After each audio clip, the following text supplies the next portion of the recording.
Buenos días con todos los participantes en esta charla.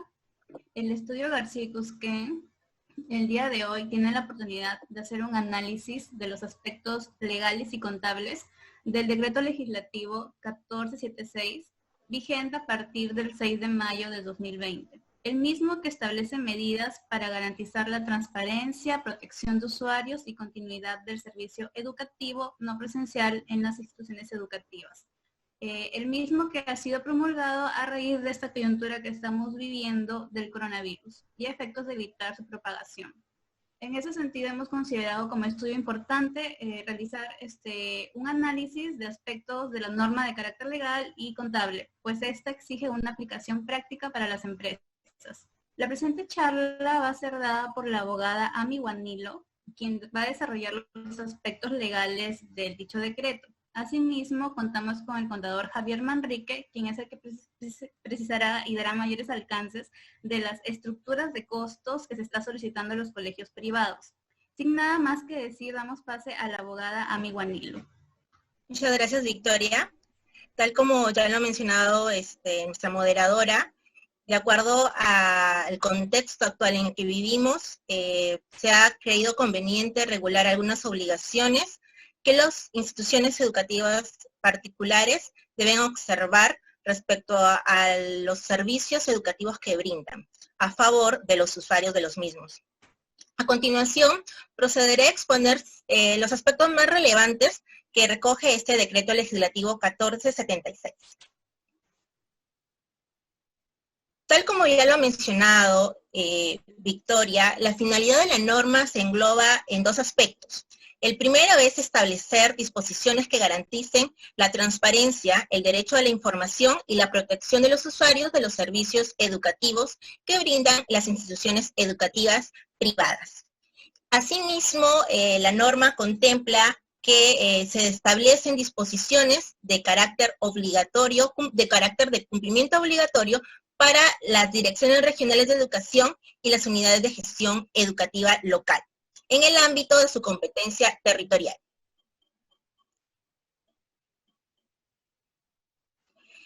Es importante señalar que este decreto legislativo ha recogido un concepto denominado transparencia de la información, el mismo que ya es observado en el ámbito de la prestación de otro tipo de servicios, como los servicios financieros. De acuerdo a este decreto legislativo, la transparencia de la información es un mecanismo que busca mejorar el acceso a la información con la finalidad, pues, que los usuarios puedan tomar decisiones informadas respecto al servicio educativo que se ofrece en el marco de la emergencia sanitaria por el COVID-19, y así realizar una adecuada decisión respecto a su permanencia o no durante dicho periodo. La importancia de conocer esta información que ha modificado las condiciones del servicio es que definitivamente resulta necesario una regulación para que en base a esta nueva información o esta información que obliga a las instituciones educativas deba ser brindada a los usuarios, puedan así estos ya tomar una decisión en condiciones distintas, una decisión de continuar o no con el servicio educativo. Dentro de lo que es el acceso a la información o la transparencia de la información, hay características que deben ser tomadas en cuenta por las instituciones educativas al momento de preparar la información que va a ser remitida a los usuarios. Esta información pues debe cumplir con ser una información veraz, es decir, debe estar respaldada a través de instrumentos contables financieros. Debe ser además oportuna. La norma ya ha establecido un plazo en el cual debe ser cumplida dicha obligación. Además, debe ser información completa, objetiva, observar la buena fe entre las partes, respecto a las condiciones o respecto a lo que se ha contratado. Además, debe ser información apropiada, de fácil acceso y comprensión para los usuarios. Esta última característica es muy importante porque es uno de los criterios que finalmente va a tener en cuenta y va a evaluar la autoridad educativa al momento de que se verifique el cumplimiento de la información, evitándose definitivamente cualquier complejidad que evite un adecuado entendimiento hacia los usuarios. ¿Qué información es la que se obliga a brindar? Esta información está relacionada básicamente con dos aspectos. El primero es sobre las prestaciones que se brindaban de forma presencial y las que ya no se pueden brindar o no se brindan de esta manera. Asimismo, la información respecto a la difusión, aplicación o modificación del contrato o el documento que haga sus veces y que contenga las nuevas condiciones del servicio educativo. Este último aspecto no únicamente podemos decir que se atañe o se limita a verificar un reajuste o no de las pensiones, sino también de la manera de cómo se va a prestar el servicio educativo, es decir, cuáles van a ser los cursos a impartir, cuál es el horario escolar que se va a implementar, etc. Asimismo, este decreto legislativo ha previsto que se determinar otras obligaciones, ¿no?, relacionadas, como es, por ejemplo, no cobrar por las prestaciones que efectivamente ya no esté brindando la institución educativa, y además de brindar las facilidades necesarias para el traslado de estudiantes a otra educación, a otra institución educativa, ya sea particular o sea pública.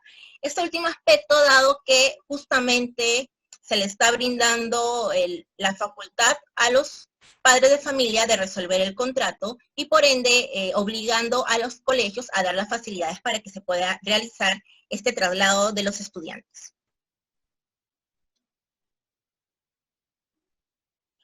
Ahora, ya sabemos cuál es la información o en relación a qué es la información que yo debo alcanzar a los padres de familia o usuarios de los servicios educativos.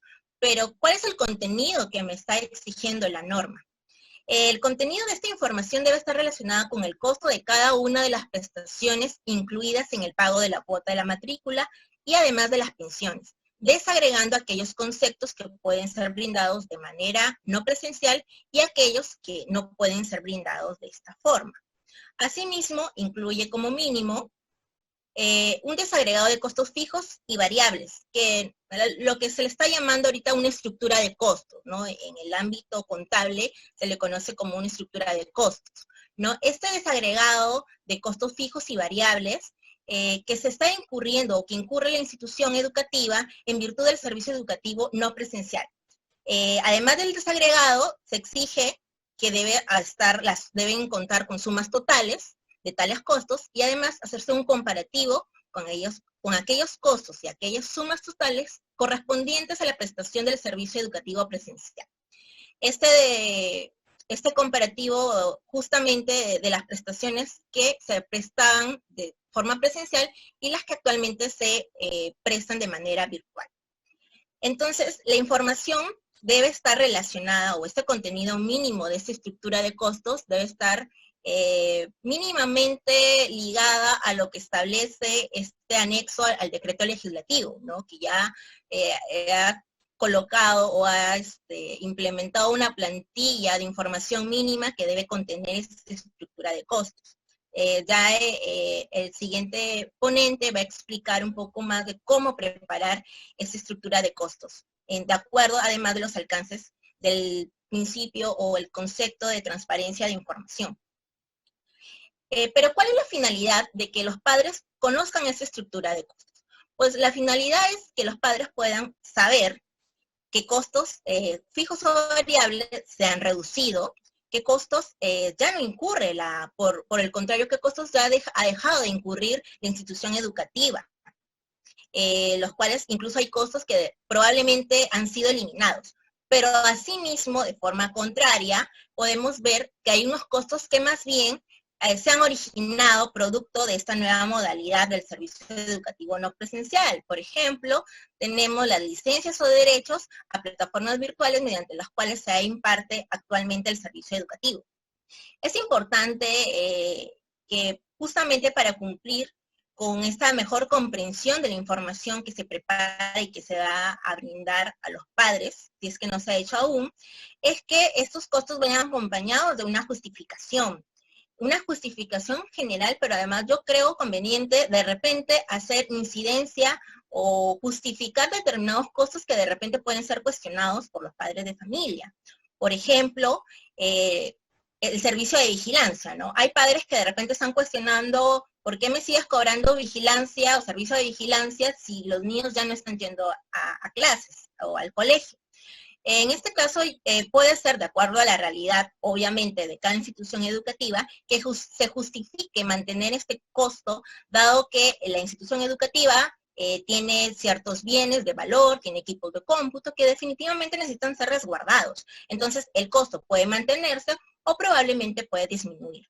Entonces, tal como le he señalado, es necesario identificar los costos que pueden ser cuestionables para definitivamente brindar una justificación correspondiente.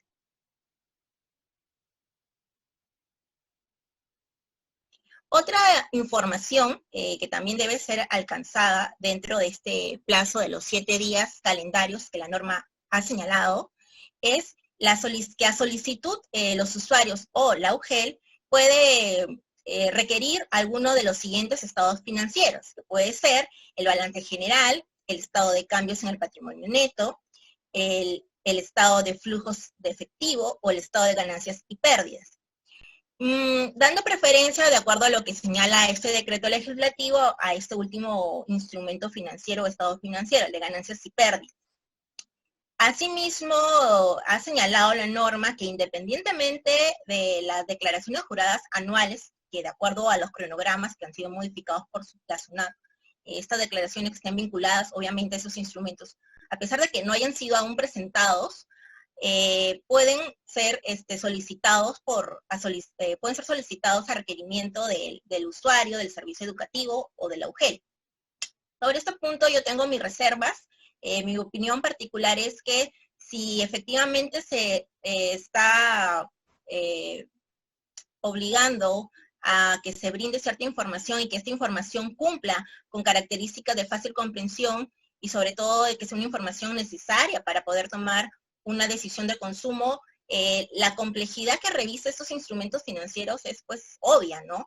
Entonces, ¿qué tan útil, qué tan comprensible podría ser para un padre de familia, de repente con sus excepciones, entender esta información y qué tan útil sería para poder tomar una decisión de permanencia o no en la institución educativa, ¿no? Asimismo, de repente incluso necesitaría contratar los servicios de alguna persona, algún contador, ¿no? Un especialista en la materia para poder entender esos instrumentos financieros. Entonces, yo sí considero que respecto al acceso de los usuarios de esta información, sí la norma ha contemplado ya una obligación que me parece excesiva y que podría vulnerar derechos como reserva o secreto financiero, reserva tributaria o secreto financiero, incluso el derecho de intimidad de las personas jurídicas, que ya lo ha reconocido el Tribunal Constitucional en sendas sentencias.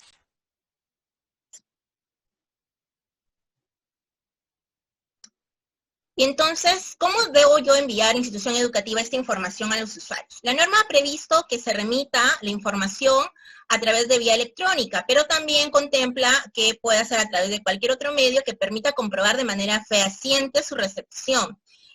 Como dije, ya dentro de esos 7 días calendarios que justamente hoy, terminando el día, vencen, ¿no? El 12 de mayo es la fecha límite para el envío de la información. Aquí creo que es importante que la institución educativa haga una verificación, una validación de este tipo de datos como correo electrónico, número telefónico, en la medida de lo posible, además porque las comunicaciones con los padres de familia de cualquier tipo de modificación del servicio educativo que pueda darse durante el año escolar, definitivamente van a tener que ser a través de estos medios, ya que por ahora es imposible las reuniones, ¿no? Entonces, es importante que el colegio valide la información y que sobre todo pueda recabar un modo fehaciente de probar a la autoridad educativa el cumplimiento de las obligaciones que contempla la norma. Finalmente, eso es, ¿no? Resguardar a través de medios probatorios que definitivamente se está cumpliendo con lo que ha obligado el decreto legislativo en mención.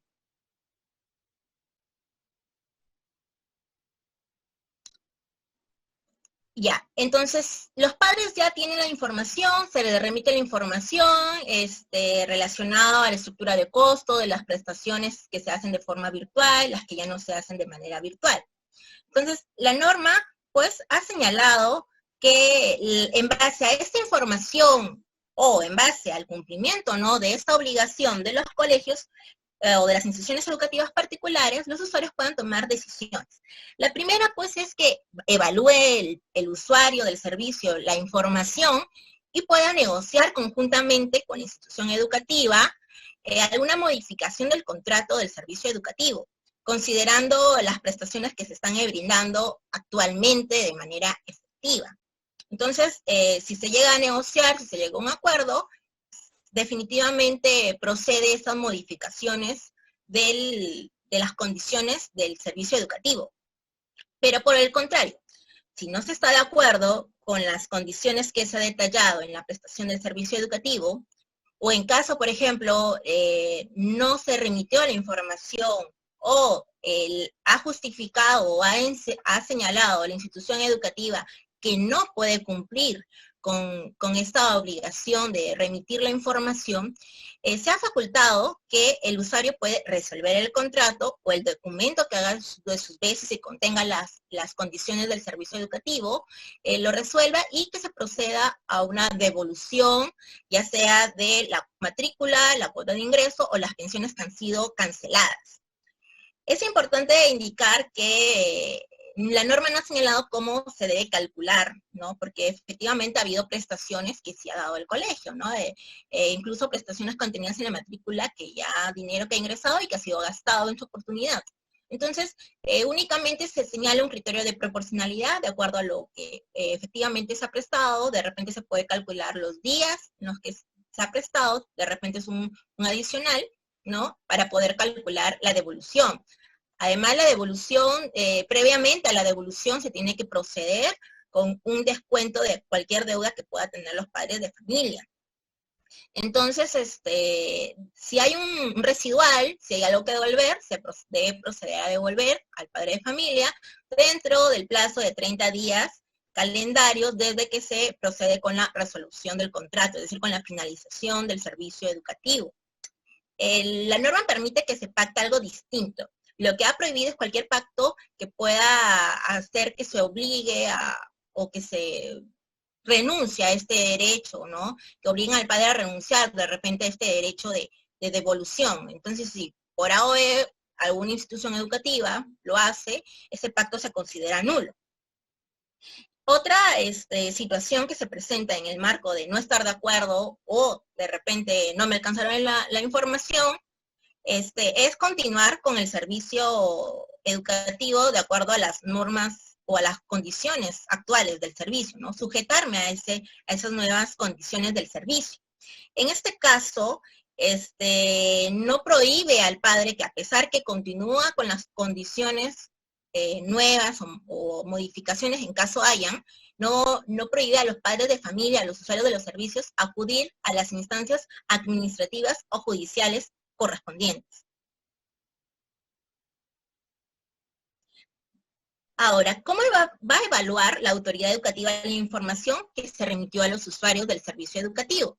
Ya había adelantado que es muy importante la observancia de este principio de transparencia, toda vez que efectivamente va a evaluar la autoridad, por ejemplo, que la información brindada haya resultado necesaria para que el usuario adopte una determinada decisión de contratar o la efectúe en términos distintos. Entonces, la información para que sea necesaria debe ser una información definitivamente completa, debe ser una información útil, debe ser una información veraz. Entonces, esos criterios va a evaluar la autoridad para verificar si se ha cumplido con esta primera característica. Segundo, ha estipulado que además la autoridad educativa verifique que el traslado de información no haya sido o si ha sido o no sustancialmente compleja y que razonablemente pueda haber generado problemas de confusión al usuario. Entonces aquí vemos dos características.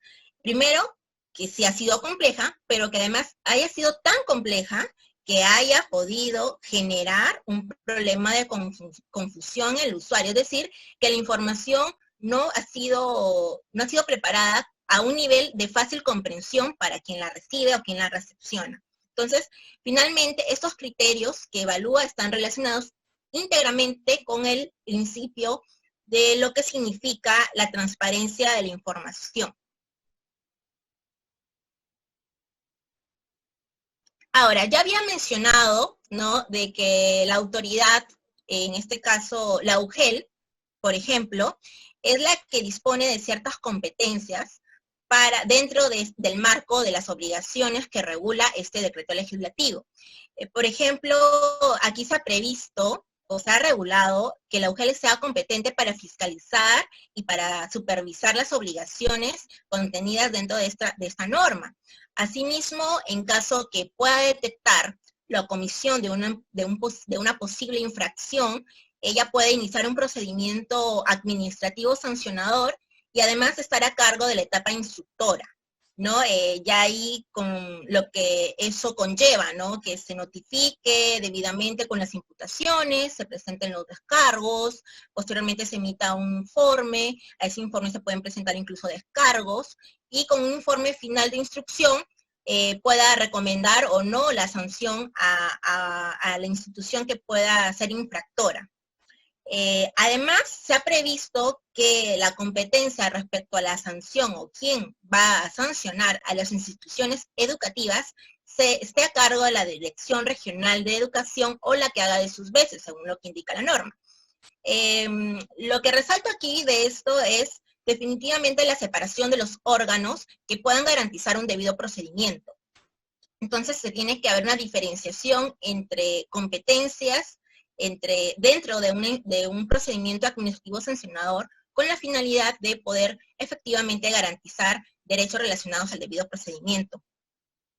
Finalmente, yo creo que no era necesario, pero ha previsto que Indecopi es competente en lo que respecta a la represión de la competencia desleal regulado por el decreto legislativo 1044. O sea, ya son competencias previamente reguladas y vigentes, ¿no? Al igual las competencias que pueda tener Indecopi en el marco del Código de Protección al Consumidor en lo relacionado a servicios educativos, ¿no? Que tiene también ahí sus competencias debidamente señaladas, establecidas. Entonces yo creo que aquí era innecesario colocarlo, pero bueno, se previó de esa manera. Finalmente, respecto a las infracciones y sanciones. Entonces, creo que lo que aquí le importa a las instituciones educativas es, ok, acá hay una obligación, pero definitivamente esta obligación es una infracción, es susceptible que me sancionen porque dejo de cumplir con esta obligación de remisión de información. Pues sí, el decreto legislativo ha previsto que el incumplimiento, como un supuesto global, por ahora, ha previsto que constituyen infracciones administrativas graves, de naturaleza grave, es muy importante remarcar eso, las contravenciones de las obligaciones de transparencia de la información, de las medidas de protección y de las demás obligaciones establecidas en el decreto legislativo, señalando seguidamente que habrán multas, ¿no? O se disponen multas entre 10 y 50 unidades impositivas tributarias. Más o menos estaríamos hablando entre 43.000 soles a 215.000 soles. Este punto, bueno, está relacionado en realidad a que vía remisión, la norma también lo ha contemplado en este decreto, se tipifique las infracciones y que se gradúen las sanciones, ¿no? Ya dándose estos márgenes ya establecidos previamente en la norma o en este decreto legislativo.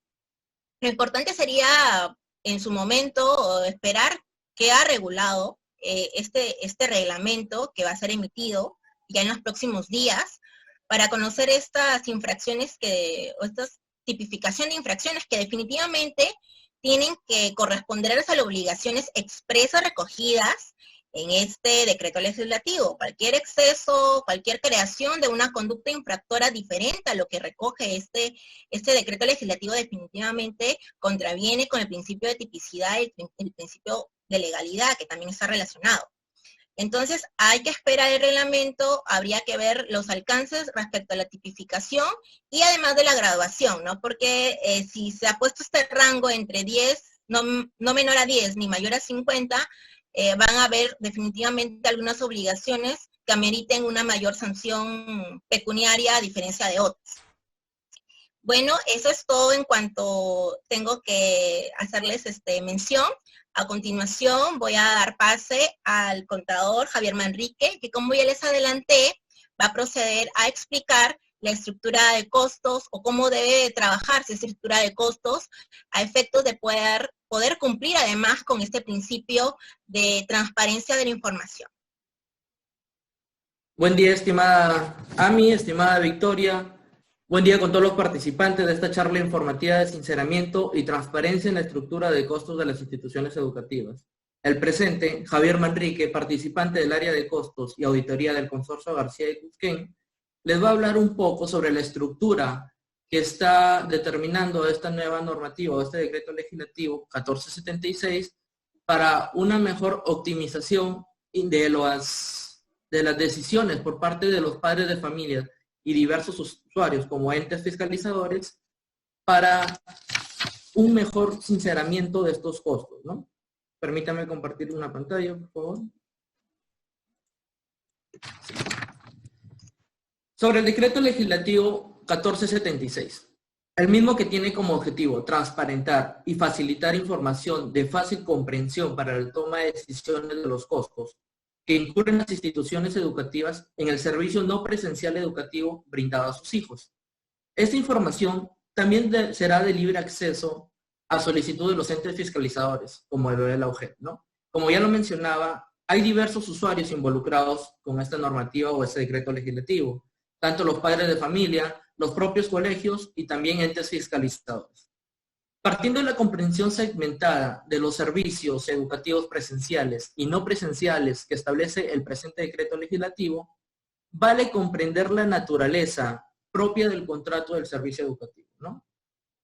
El mismo que se desarrolla con la prestación del servicio de forma presencial. Esta es la verdadera naturaleza de este servicio, ¿no? El desarrollo del servicio educativo de forma presencial con sus hijos, ¿no? Pero que según estándares internacionales se alinea que por motivos de fuerza mayor, como la pandemia que estamos atravesando, se puede cambiar la forma contractual de la prestación del servicio a un servicio no presencial, como ya se está desarrollando.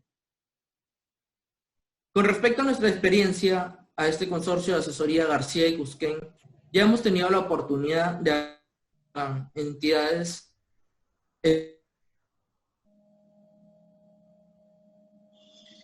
educativa la tienen muchas veces muy concretizada, muy clara, o simplemente no la tienen, ¿no? En esta experiencia que nosotros tenemos, sí nos ha llamado la atención el tan poco plazo posible para las instituciones educativas, que son 7 días, ¿no?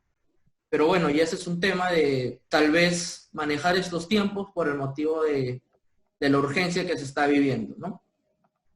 Una estructura de costos de las instituciones educativas siempre va a estar conformada por más del 50% en infraestructura y servicios.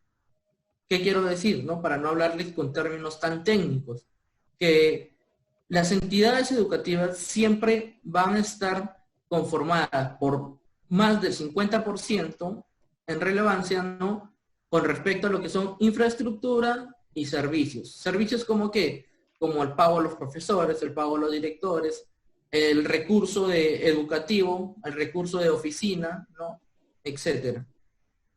También debemos mencionar que las utilidades en las instituciones educativas, al estar acogidas a la exoneración del impuesto a la renta, estas tienen la obligación de reinvertirlas en el próximo año escolar y no realizar una distribución efectiva, ¿no? O sea, las utilidades que se tienen en un ejercicio escolar, estas deben ser reinvertidas para el próximo año escolar. Una de las características muy individualizadas de las instituciones educativas es que su proyección de trabajo o su estructura de trabajo no simplemente es con respecto al ejercicio presente, sino también una programación de proyectos o inversiones futuras para el año escolar siguiente, ¿no? En el anexo del decreto legislativo 1476, que lo podemos observar, como lo podemos observar en la imagen compartida, nos da alcance a una estructura de exoneración del impuesto a la renta. Nos da una estructura a costos, de nuestra opinión, muy globalizada, ¿no? Donde simplemente nos emite una estructura fija y una estructura variable. Teniendo presente que el objetivo de esta norma, o de los que son los involucrados directos de este decreto legislativo, por lo cual ellos tendrán que hacer uso de esta información para la toma de sus decisiones como por cuales el que el alumno o el que sus hijos sigan estudiando en su institución educativa, el que sea retirado o el llegar a una consolidación de acuerdos no mutuos para evitar la menor afectación posible entre ambas partes y seguir realizando sus estudios en esta institución, ¿no? Este mismo está clasificado en costos fijos y costos variables. Este decreto legislativo nos da costos fijos y costos variables. Pero un poco para entender en qué se basa la contabilidad de costos, déjenme conceptualizarles brevemente, ¿no? La contabilidad de costos nos ofrece información veraz y concreta de todos los costos y gastos que tiene una institución educativa para la toma de sus decisiones en el ámbito de producir un bien o prestar un servicio, como es este caso, ¿no? El costo de un producto o servicio sirve para obtener control sobre la actividad, sobre la venta del producto o la prestación del servicio, tomar decisiones en la administración y el financiamiento propio de la misma. ¿Qué quiere decir? Que la contabilidad de costos es un direccionamiento adecuado para la toma correcta de decisiones, como lo podemos mencionar líneas abajo, del por qué es tan determinante tener una correcta estructura de costos, ¿no? No simplemente es llevar una estructura de costos limitada a lo que uno simplemente ve, sino se debe analizar un correcto funcionamiento y una eficiencia completa con respecto a los costos que uno adquiere. ¿Por qué? Porque determinar de forma correcta estos costos de producción o de servicios nos permite tomar mejores decisiones y aplicar una política de ventas, ya que estaríamos optando por el mejor beneficio. O sea, los mejores resultados, obteniendo los mejores resultados, por lo tanto, obteniendo las mejores utilidades, ¿no? Y mejorar el costo, o sea, hacerlo eficiente, ayudar a que estos costos se puedan identificar entre costos necesarios, costos primarios y costos no necesarios o costos no prescindibles, ¿no?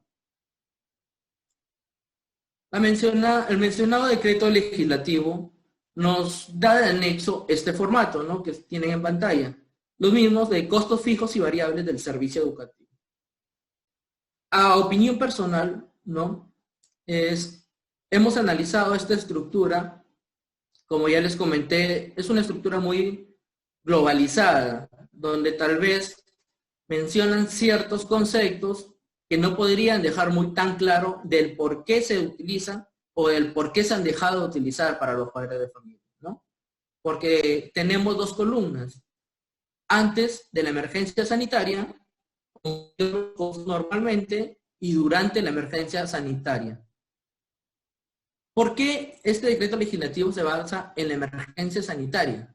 Porque debemos identificar que está netamente basado en la emergencia sanitaria, más no en la inmovilización social, ¿no? Tenemos que dejar bien claro esto. Entonces, estos costos incurren sobre la emergencia sanitaria. A fin de un mejor entendimiento y comprensión de estos costos ya mencionados, costos fijos como costos variables, podemos conceptualizarlos de la siguiente forma. Los costos fijos y los costos variables tienen ya en sus títulos, ¿no?, los nombres ya muy conceptualizados, fijos y variables. ¿Qué es lo que lo determina o lo diferencia entre uno y otro? En que los costos fijos no dependen de un nivel de producción o prestación del servicio. Es decir, si es que el servicio sube o baja, estos se van a mantener porque ya han sido proyectados o ya han sido presupuestados para un cierto ejercicio. Mientras que los costos variables sí se ven afectados directamente entre el nivel de la prestación del servicio, ¿no? Es el caso. Un ejemplo de costos fijos es, como ya lo he mencionado, tienen esta característica las instituciones educativas de normalmente estimar costos meses con anterioridad al nuevo ejercicio escolar. Este presupuesto ya lo realizan, ¿no? De forma proyectada. Entonces representaría, por ejemplo, los salarios de los profesores, instructores de sus hijos, ya un costo fijo para ellos. Y un costo variable podría ser, tal vez, se me viene a la mente la idea de las separatas utilizadas por los profesores para la instrucción educativa de sus hijos, ¿no? Estas podrían ser de recurrencia mensual, de recurrencia semanal o tal vez diaria, ¿no?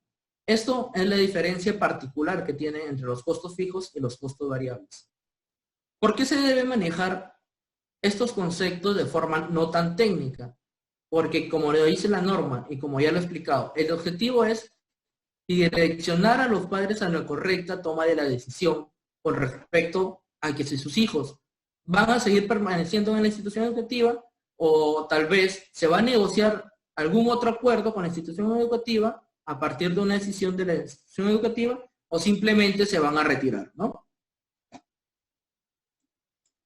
Les he preparado una estructura de costos tratando de basarme en la mayor arbitrariedad posible y sobre todo en la mayor realidad, ¿no? Que incurre ya con nuestra experiencia en auditorías pasadas, instituciones educativas. Y tratar de reflejar qué tanto por ciento se ve en la disminución de sus costos y tal vez en la afectación de sus ingresos, ¿no?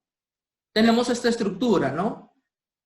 ¿Por qué realizamos esta estructura? Porque nos permite ya establecer, diferenciar e indicar a los padres de familia, que son los usuarios que participen de este decreto legislativo, una mejor toma de decisión y tal vez un mejor comprendimiento de los costos de las instituciones educativas, ¿no? Que es la parte fundamental del por qué es que estas decisiones se incurren en tomar estos costos. Como ya les expliqué, podrían haber costos primarios y costos secundarios.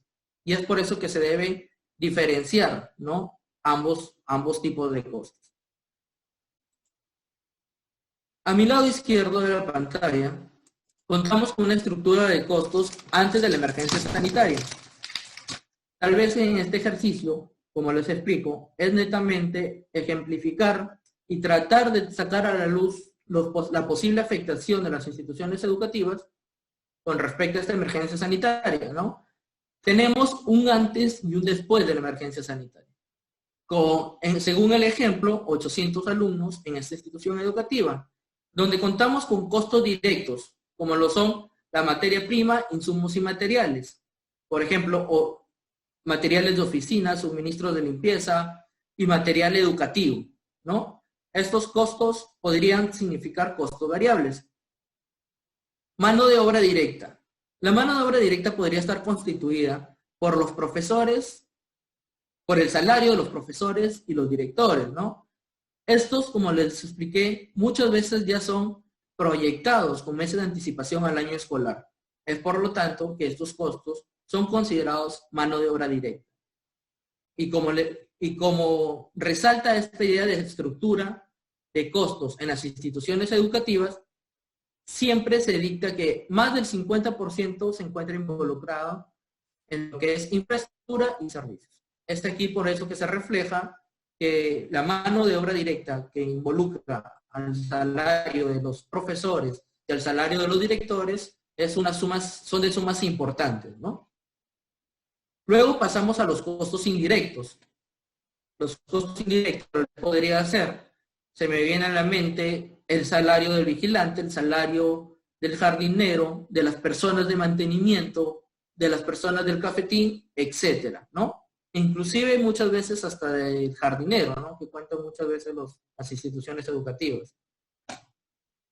Y otros tipos de gastos, otros tipos de costos, como son, por ejemplo, capacitaciones de adiestramiento, gastos de depreciación, alquileres de inmuebles y sobre todo también he querido ejemplificar las becas. ¿Por qué están las becas dentro de mi estructura de costos? Porque los colegios muchas veces otorgan becas al alumnado con cierto porcentaje, ¿no?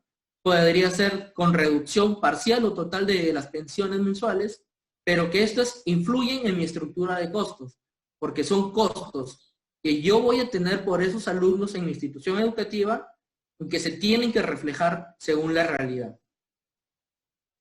También contamos con gastos, que los gastos también podrían ser gastos fijos o gastos variables, ¿no? Como son los sueldos de los administradores, de las secretarias, etcétera. Y otro tipo de gastos, como son de transporte, tal vez algún transporte para alguna excursión, no sé, seguros, viáticos y otro tipo de servicios. En conclusión de esta estructura de costos, antes de la emergencia sanitaria, nos da un costo total entre el costo propiamente dicho, el gasto, y no menos importante, una proyección de la inversión en el nuevo año escolar, porque esta es la naturaleza de las instituciones educativas, invertir sus utilidades en el nuevo año escolar, que también entraría dentro de mis costos, porque muchas veces estas ya están en plan de ejecución o, en todo caso, en desembolso del servicio que nos van a realizar para la creación tal vez de una nueva biblioteca, de una nueva losa deportiva, no sé. Entonces, según este análisis, basado en este análisis, concluimos que el costo mensual por alumno, teniendo 800 alumnos en nuestra institución, es de 104.94 soles, ¿no? 104.94 soles en esta institución de 800 alumnos. Hasta aquí es nuestra estructura de costos que nos está pidiendo, en parte, el decreto legislativo 1476. Pero también nos exigen una segunda columna, que es un comparativo durante la emergencia sanitaria. Este comparativo lo tenemos en el margen derecho de mi pantalla, donde podemos contar ya con una afectación de tres tipos.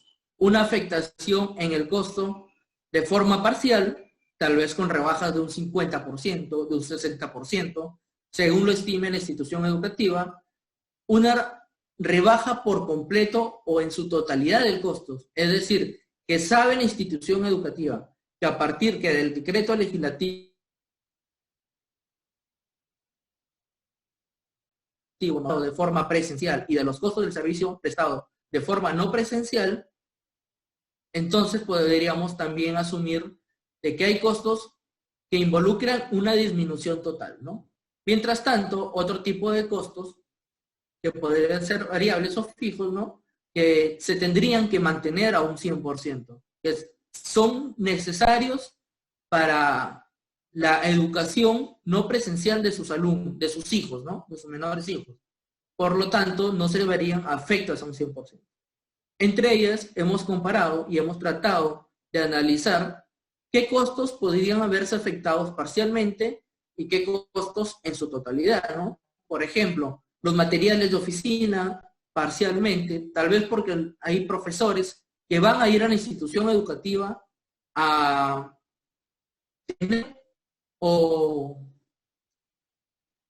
recoger material educativo para poder lograr el correcto funcionamiento de estas clases no presenciales, ¿no? A través de sus videollamadas. Lo que hemos considerado de que el colegio tal vez no podría estar en la voluntad de aceptar en los costos no presenciales, en los costos de limpieza. Vuelvo a resaltar, esto es a una apreciación personal de nuestro consorcio de asesoría. Esto se puede reflejar con otra realidad en cada institución educativa. Entre la mano de obra directa se podría también reducir el costo por alimento de los profesores y tal vez también el uniforme de los docentes, ¿no? Asimismo de los directores, porque esto ya no va a ser herramientas útiles para la educación no presencial, ¿no? En los costos indirectos, sí se les ha aplicado una rebaja más tangible, ¿no? De un 100% y en algunos casos de un 50%, porque consideramos que son costos que realmente tal vez no se van a llevar a cabo en una prestación del servicio no presencial, ¿no? Lo que los padres van a decir, ¿sabes qué? Tal vez de este tipo de costos tú no me deberías cobrar a mí porque mi hijo no está asistiendo al colegio. Entonces, al tener esta comparativa de que cuando mi hijo va al colegio y cuando mi hijo se encuentra en mi casa llevando su instrucción educativa, se podría determinar que hay ciertos costos no relevantes para este tipo de servicio. De igual manera, afectamos a los gastos, ¿no? Con una afectación parcial o una afectación total.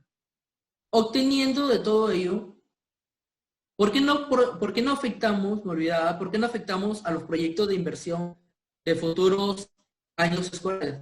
Porque estos ya muchas veces ya se han proyectado o ya se han estructurado, ¿no? Por eso es que no se podría afectar, a mi parecer. Concluyendo que el costo mensual por alumno es de 71.52, como lo podemos apreciar en este cuadro resumen, ¿no? ¿Y cuánto sería la afectación real a la institución educativa en la reducción de sus costos por el servicio no presencial? Estimamos que la afectación, según el ejemplo que estamos brindando, sería de un 31.85%. ¿Qué quiere decir?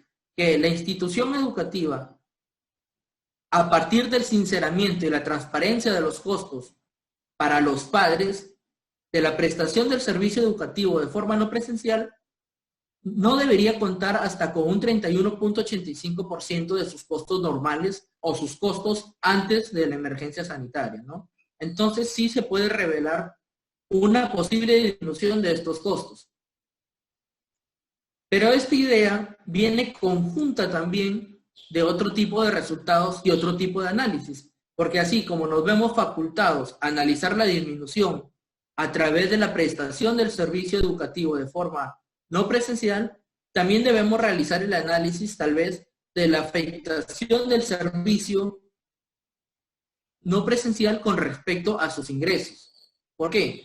Estamos afectando en el presente ejercicio a los ingresos de la institución educativa hasta en una reducción del 10%, porque esto se podría llevar por diversos motivos, ¿no? O circunstancias. El retiro de sus menores hijos de la institución, otra es la falta de cancelación de las pensiones y afecta directamente al flujo natural del capital que ingresa o del efectivo que ingresa a la institución.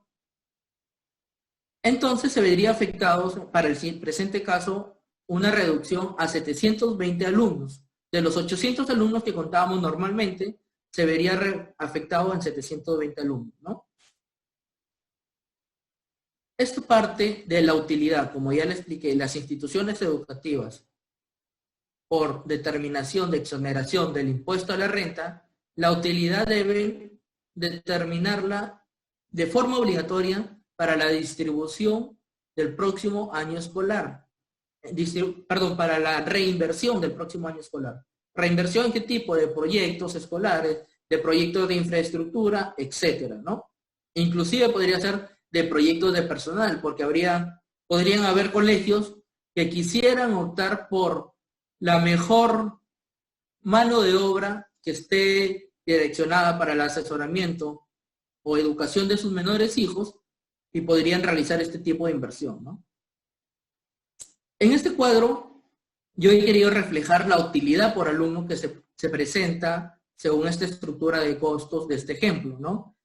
Los cuales no tienen obligación, según el decreto legislativo 1476, de presentar a los padres.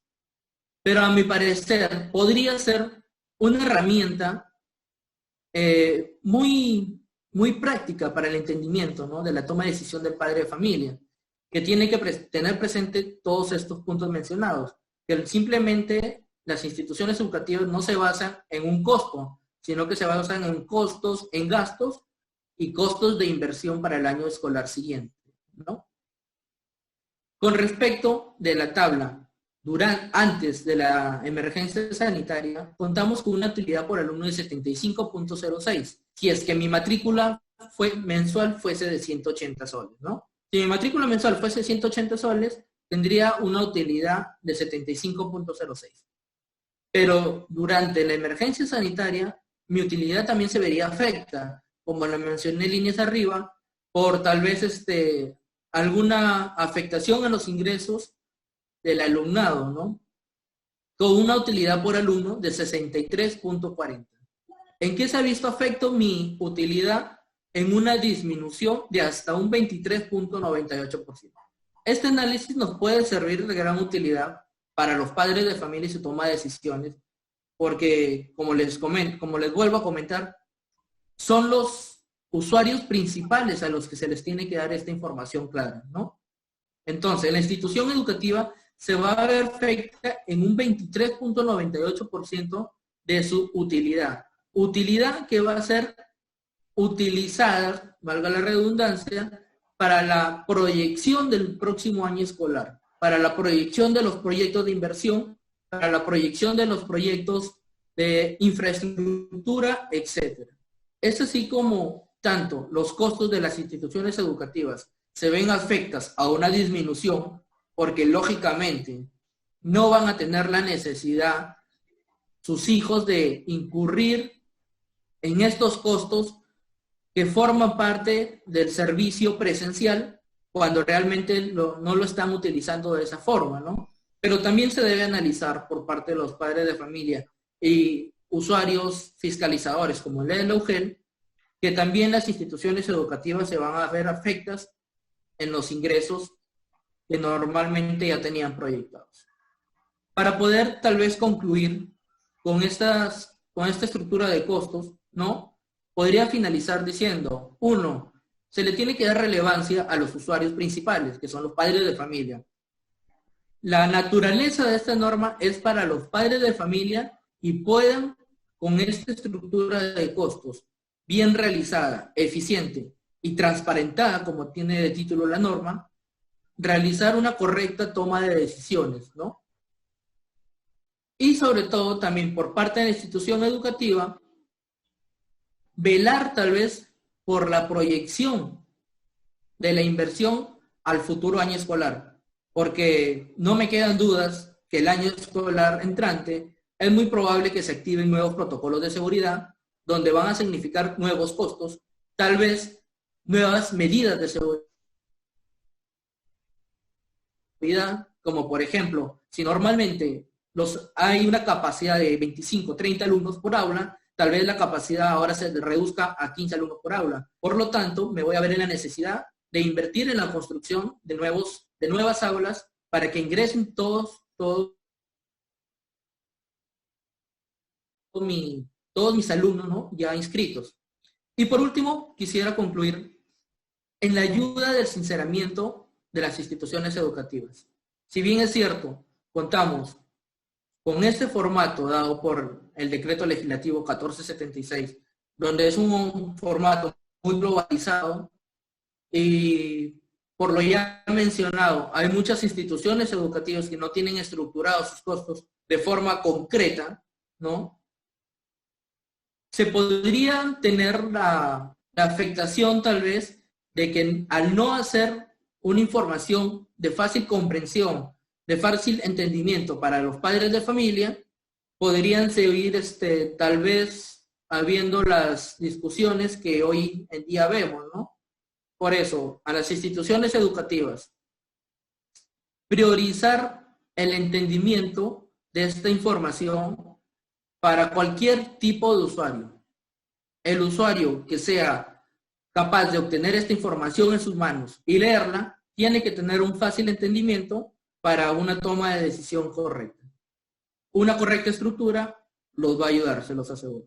Le doy pase a mi compañera Victoria.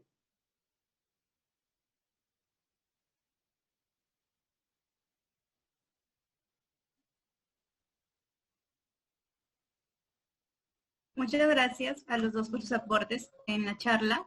Ahora pasaremos a las preguntas.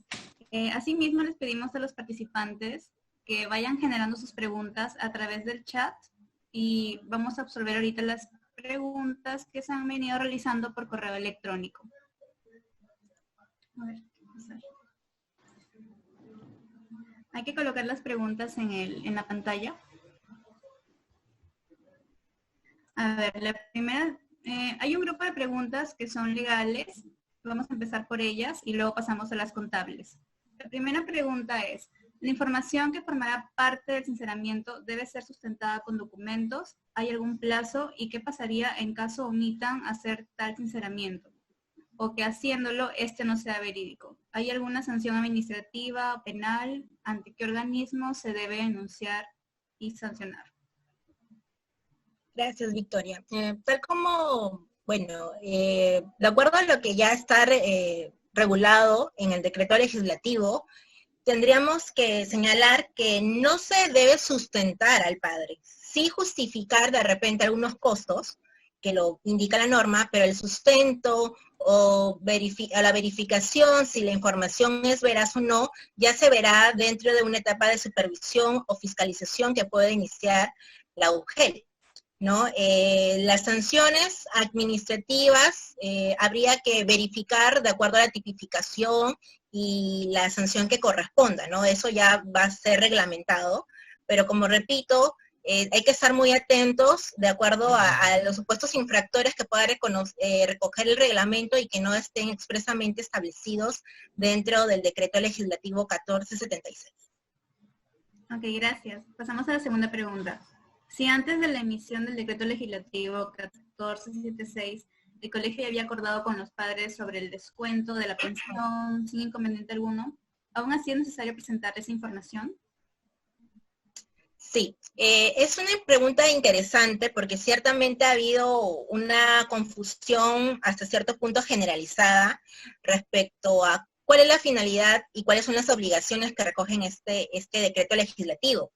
Independientemente de que ya haya una modificación respecto al precio, al monto de las pensiones, la obligación expresa dentro de esta norma es la remisión de la estructura de costos y las modificaciones que se hayan hecho.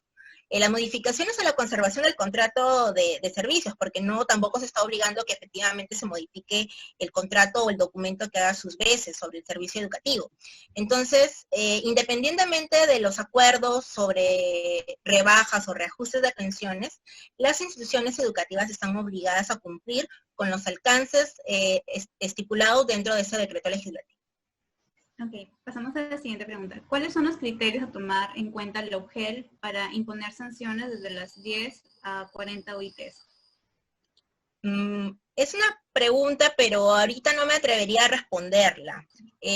Podríamos seguir criterios o lineamientos generales basados tanto en los criterios que evalúa al momento de tratamiento del envío de la información, que ya están establecidos en la norma y que los mencioné, que básicamente están en correspondencia con el principio o este concepto de transparencia de información, pero si nos referimos a la pregunta en base a la graduación, si determinada infracción le corresponde determinada sanción pecuniaria, eso aún no está regulado y hay que esperar lo que se emite en el reglamento. Claro, entiendo. La siguiente pregunta, ¿es constitucional o no el decreto legislativo? ¿Afecta el derecho a la libertad de empresa? Ya, esa es una pregunta también interesante, pero voy a dar una respuesta de acuerdo a lo que mi opinión. Considero señalar si es inconstitucional o no, habría que ver el derecho en concreto que puede ser vulnerado, puede estar puesto en peligro de acuerdo a las obligaciones que está estableciendo la norma. Yo había adelantado ya una opinión al respecto de uno de los instrumentos financieros que se está dando acceso a los usuarios del servicio, pero si en concreto la pregunta va referida a lo que es la afectación al derecho a libertad de empresa, este derecho de libertad de empresa tiene consigo otro tipo de libertades, o sea, es un derecho que contiene otros tipos de libertades y tendríamos que efectivamente verificar cuál de esas libertades puede estar afecta y sobre todo, hablar de que si una norma es o no constitucional, pues es un tema en sí de un análisis pues que se requiere de un análisis muy profundo. ¿no? Eso conlleva que el Tribunal Constitucional, si ve que efectivamente entre los derechos que pueden ser vulnerados de acuerdo a las obligaciones estipuladas en ese decreto legislativo y los derechos que pueden estar en juego de acuerdo a lo que los usuarios tienen como derechos, entonces haciendo un test de ponderación, ¿no? Podríamos ver o verificar si realmente es o no constitucional este decreto legislativo. Ok, gracias. Pasamos a la siguiente pregunta, que es similar. Si resultara inconstitucional alguna de las medidas dispuestas en dicho decreto legislativo, tales como la vulneración a la reserva tributaria y financiera, en caso de que el colegio no desee que los padres, los privados, conozcan los estados financieros o alguna información contable, procedería a interponer la acción de amparo como una medida cautelar de no innovar. ¿Se puede alegar el proceso de amparo a efectos de no presentar la información o se tiene que presentar la información de todas formas? Mira, aquí pues, por ejemplo, primero tenemos un inconveniente. El mecanismo que la persona ha señalado dentro de su pregunta sería un mecanismo que la norma constitucional, procesal constitucional prevé. O sea, es factible un amparo contra una norma legal que está afectando un derecho que sea protegido a través de esta acción. No obstante, para la atención de la información por parte de los usuarios son 7 días calendarios, lo que la norma indica. Entonces, ya después de esos 7 días, estaría yo ya incumpliendo, ya estaría probablemente cometiendo una infracción. Entonces, el mecanismo actualmente, conociendo la realidad del aparato judicial más, sumando el tema de que solamente están ahorita algunas medidas urgentes, que entre ellas están las medidas cautelares atendiendo. Entonces no sería, creo, posible tener una medida cautelar dentro de esos 7 días para decirle, padre de familia, yo no te voy a cumplir. Lo que sí de repente habría que ver otro mecanismo, ¿no? De repente ya dentro de una etapa de fiscalización, y de una sanción que podría ya darse a la determinada institución que no quiera enviar su información porque cree que es una información que está dentro de un secreto financiero, una reserva tributaria, podría alegarlo eso dentro de un procedimiento judicial, de un proceso judicial, ¿no? A través de repente la aplicación, pidiendo la aplicación del control difuso, ¿no? Esa facultad de control difuso es factible que le ejerza el órgano jurisdiccional. Entonces, de repente, a través de ese mecanismo legal, podría sí darse de repente un mayor resguardo a un determinado derecho que pueda estar siendo afectado con las obligaciones que regula este decreto legislativo. Ok, gracias, Sami. La siguiente pregunta ya se explicó, pero se vuelve a hacer. ¿Qué información se le tiene que entregar a los padres? Sí, como ya lo mencionaste, dentro de la información que se tiene que entregar a los padres está la información relacionada a las prestaciones que están siendo brindadas actualmente de manera presencial y las que ya no están siendo brindadas de esa modalidad, incluyendo la estructura de costos correspondiente. Además, aquella información que se vincule con la modificación o, en todo caso, el mantenimiento de las condiciones del servicio que actualmente se presta, ¿no? El servicio educativo que actualmente se presta. Claro. La siguiente pregunta es, si el colegio no cumple con el sinceramiento de costos, ¿qué acciones puede tomar la persona como padre de familia? Ya, la pregunta me imagino que va dirigida si no cumple con su obligación de remitirme la información dentro de los plazos de la norma. Lo que puede hacer el padre de familia, dado que la potestad de fiscalizar y supervisar esos cumplimientos está a cargo de la UGEL, podría hacer una denuncia ante la UGEL, ¿no? Señalando que determinada institución educativa ha incumplido con esta obligación. Además, como ya se había mencionado dentro de la charla, lo que se puede hacer es, si no cumplo, puedo tomar la decisión de resolver el contrato y hacer el traslado del niño a otra institución que esté más acorde con mi actual situación económica. Ok, gracias. La siguiente pregunta es, ¿qué acciones podemos tomar con aquellos padres de familia que suelen tener falta de pago de mensualidades? Sí, esta pregunta, por ejemplo, es muy interesante porque creo que va vinculada sobre todo con las proyecciones de recaudación que los colegios hacen.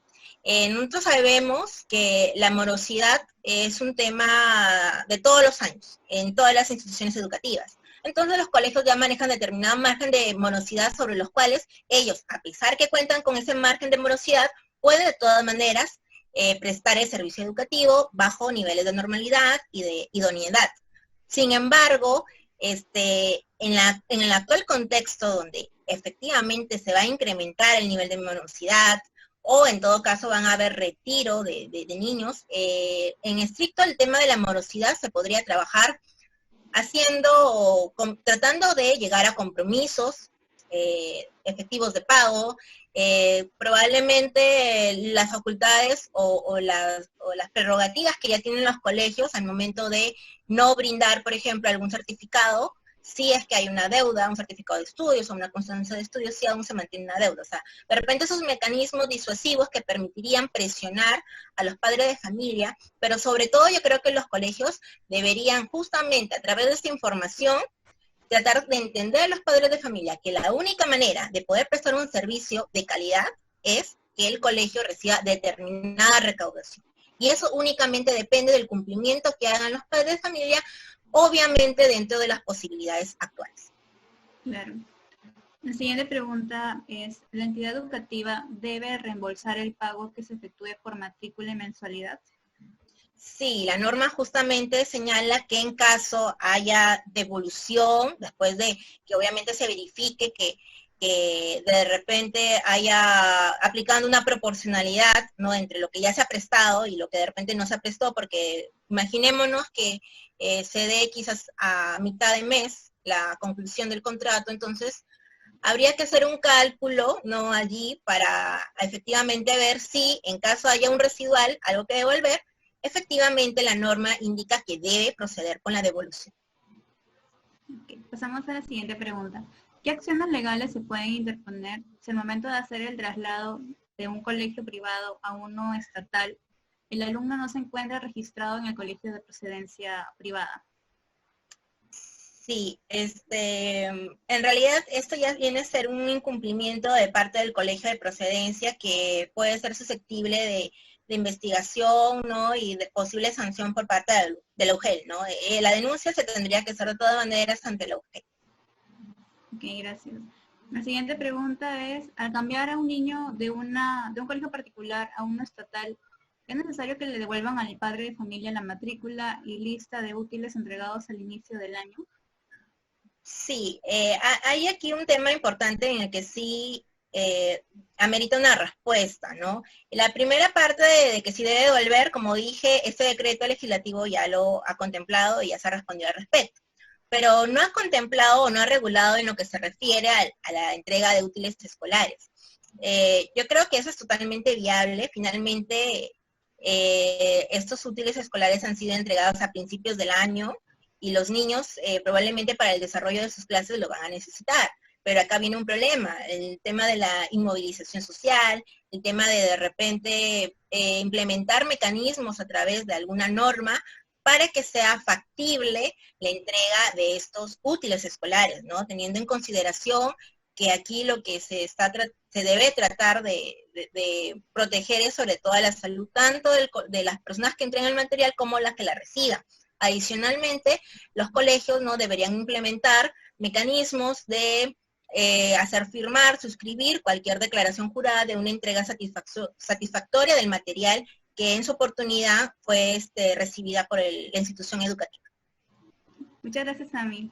Ahora pasamos al área contable, las consultas contables. A ver, empezamos. Si la matrícula en algunos colegios es pagada entre diciembre y enero para hacer mejoras en el colegio privado, en caso de cambio o retiro del alumnado, ¿qué porcentaje se devuelve? ¿Qué pasa si se ha invertido el dinero de la matrícula y no se puede devolver? ¿Hay sanciones y de qué tipo? Claro, con respecto a la pregunta, ya según la exposición realizada, ¿no?, contamos que la naturaleza o la característica principal de las instituciones financieras es ya presupuestar con meses de anterioridad el año escolar siguiente, ¿no? Con ello es que para esto se puede dar estas matrículas que se pagan en diciembre o en enero y que a pesar aún no está el servicio activo, ¿no?, el servicio educativo activo de sus menores hijos. En este caso podría, ante la institución educativa, ya haberla presupuestado, proyectado y muchas veces ya utilizado, en diversos servicios que crean convenientes, se podría llegar ya a una decisión de mutuo acuerdo o a un consenso entre los padres de familia y la institución educativa. Y tal vez ver la forma más viable de programar su recuperación o su devolución, ¿no? Tal vez de un solo momento o tal vez en plazos establecidos, ¿no? ¿Por qué en plazos establecidos? Porque como ya les expliqué, las instituciones educativas también están afectas a tal vez un pago tardío de las pensiones mensuales durante estos meses del alumnado, ¿no? No va a ser un flujo normal como años anteriores, ¿no? El flujo normal del efectivo sí se va a ver afecto. Es por ello que tal vez podrían llegar a un acuerdo mutuo donde la afectación de ambas partes sea la mínima y tratar de solucionar este problema. Ok, muchas gracias, Javier. La siguiente pregunta sería, ¿el colegio debería cobrar lo mismo a pesar de tener clases virtuales y no contar con los materiales? Según el decreto legislativo y esta estructura de los costos, ¿no? Costos fijos y los costos variables, durante la emergencia sanitaria, efectivamente, sí se van a ver efectos en una reducción de sus costos, porque hay costos que no necesariamente deben someterse al plan de pensiones del padre de familia porque no son utilizados realmente, ¿no? En este servicio no presencial. Pero como les digo, una correcta estructura de sus costos e información que se le va a dar al padre de familia de forma clara y precisa va a llevar a que la institución educativa plantee un acuerdo entre los padres de familia y ellos en una disminución óptima para ambas partes, ¿no? Ok, está bien. Pasamos a la siguiente pregunta. ¿Cuáles son los costos actuales de los colegios para cobrar por la educación? Bueno, quiero darle un propio entendimiento a esta pregunta porque es un poco general, ¿no? Sobre cuáles son los costos actuales de los colegios para cobrar por la educación. Como le dije anteriormente, esta está involucrada en su estructura de costos por más de un 50% con respecto a los costos por servicios e infraestructura. Como ya le expliqué, presupuestados con anterioridad, lo que son los salarios de los profesores, salarios de los directores, etcétera, y también sobre proyectos de inversión en infraestructura, ¿no? ¿Cuáles serían los costos actuales de los colegios? Ya sería hablar de una propia individualización de su estructura de costos de cada institución educativa. Ok, gracias. La siguiente pregunta y última que ha sido escrita es, ¿qué criterios debo considerar para regular costos de pensiones si los colegios privados tienen diferentes montos? Bueno, con respecto a esta inquietud, ¿qué criterio debe considerar para regular costos de pensiones, no? Efectivamente, como ya lo he mencionado, cada institución educativa privada cuenta con distintas estructuras de costos. Se me viene muy difícil entender de que sean similares una institución educativa A y una institución educativa B. Que ambas instituciones tengan la misma estructura de costos, pues tendrían el mismo, tal vez, diseñador de esta estructura de costos, pero es muy, muy complejo en realidad, ¿no? Por eso es que siempre concluyo de que cada institución educativa, cada empresa o cada organismo tiene una estructura de costos individualizada, ¿no? ¿Qué criterios debo considerar? Los que nos dice la norma, el decreto legislativo 1476, los costos fijos y los costos variables, representados en la transparencia que voy a presentar esa información a los padres de familia. Muchas gracias. Ahora pasamos a las preguntas que está realizando ahorita el público en la charla. Empezando con la señorita Claudia Collantes, tiene una consulta. Buenos días. Respecto a la devolución de la matrícula, ¿estoy obligada como institución a devolver? En cuanto a la cuota de inscripción, ¿cuál es la fórmula para sacar el deducible y saber cuánto debo devolver? Sí, mira, en referencia a esa pregunta, es importante indicar que en lo que es cuota de inscripción, ya hubo una norma emitida en el mes de febrero, si no me equivoco, en que regulaba que esta debía ser devuelta, ¿no? Después de también toda una situación que se conoció ¿no? En cuestionamiento del cobro de esta cuota.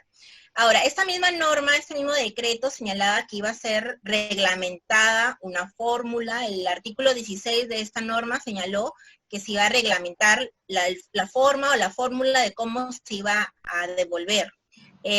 Señalando 180 días para que se emita este reglamento. El tiempo todavía no se ha cumplido y por lo tanto aún no sabemos cómo se va a calcular esta fórmula de cuota de ingreso, ¿no?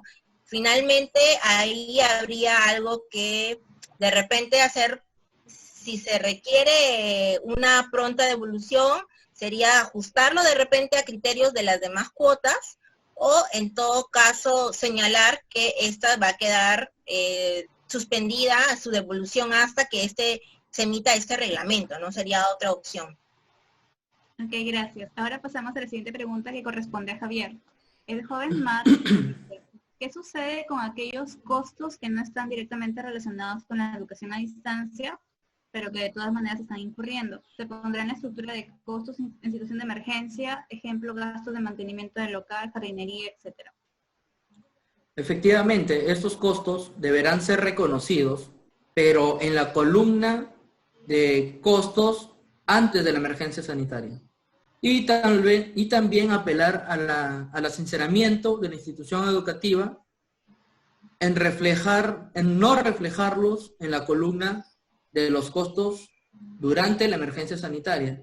Como ya les concluí, estos costos sí o sí se van a tener que seguir llevando por parte de la institución educativa. Y eso es lo que la institución educativa tiene que preocuparse en explicar. Porque estos costos, si bien es cierto, no deberían ir en la columna de costos durante la emergencia sanitaria, la institución educativa debe explicar que ningún instituto educativo se va a mantener para la proyección del próximo o el nuevo año escolar sin un correcto mantenimiento en lo que son limpieza, jardinería, seguridad. Las propias instituciones educativas tienen su activo, computadoras, proyectores, micro, material de laboratorio, etcétera. Este tipo de material tiene que ser recaudado por el servicio de vigilancia. Entonces las instituciones educativas no es que van a dejar de cancelar tal vez estos costos, ¿no? Pero sí tendrían que asincerarse en que por ahora no podrían ser considerados para una determinación del servicio no presencial. Les pongo un caso muy directo. Por ejemplo, tal vez el área del tópico.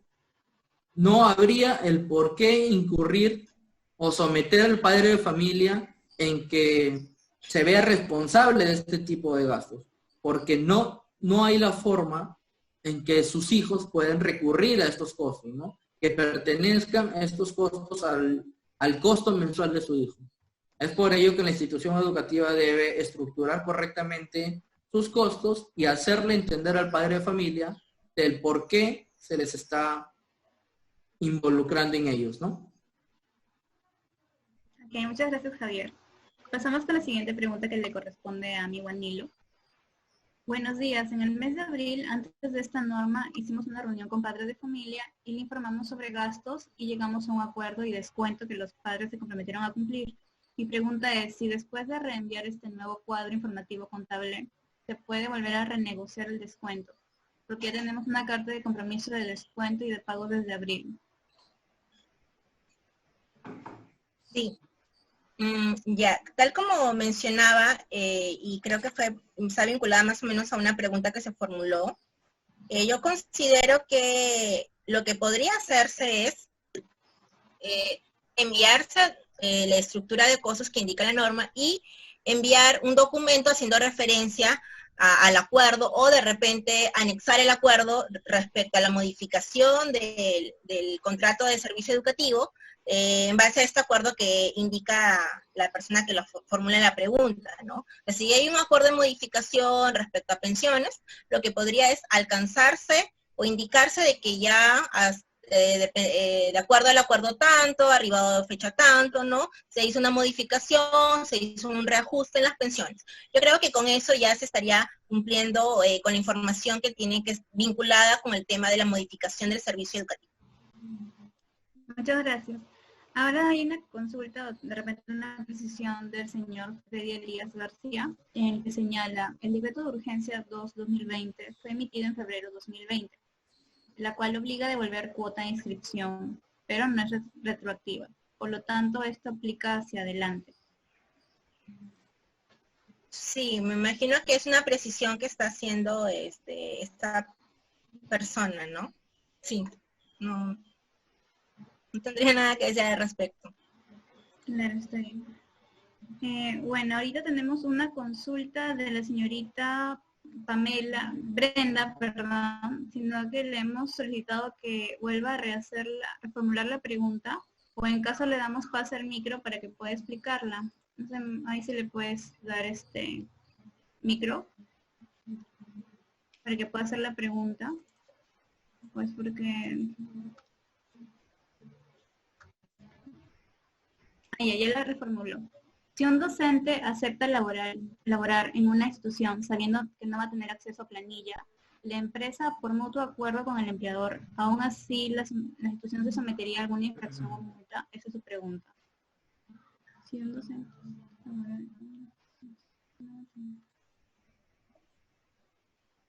Ya, es una pregunta, me parece, de más carácter laboral, que no es objeto de cuestión, bueno, de regulación por este decreto legislativo que ha dado pase a la charla, ¿no? A la presente charla. Definitivamente, dependiendo de los alcances, de cómo se desarrolle la relación laboral, si no ingresa a planilla y cumple con los elementos para que esté en planilla, o sea, un trabajador, definitivamente puede tener cometer una infracción a institución educativa y ser sometida a un procedimiento administrativo a través de SUNAFIL o la autoridad de trabajo, ¿no? Eso es lo que yo podría decir al respecto. Ya, muchas gracias. Bueno, en vista de que ya no hay más consultas, pasamos a agradecer su participación en esta charla y también les invitamos a seguirnos en página de Facebook García y Cusquén, consultores. Pues vamos a seguir continuando con las charlas, ¿no? Ya sea tributarias, laborales, contables. También para decirles que el reglamento que se va a publicar de este decreto legislativo se está armando igual, se va a armar una charla para que ustedes también estén pendientes. Igual se les va a enviar a su correo la invitación.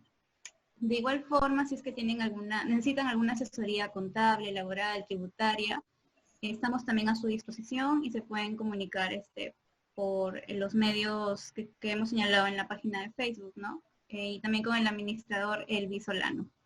Muchas gracias por su participación. Gracias. Gracias. Gracias.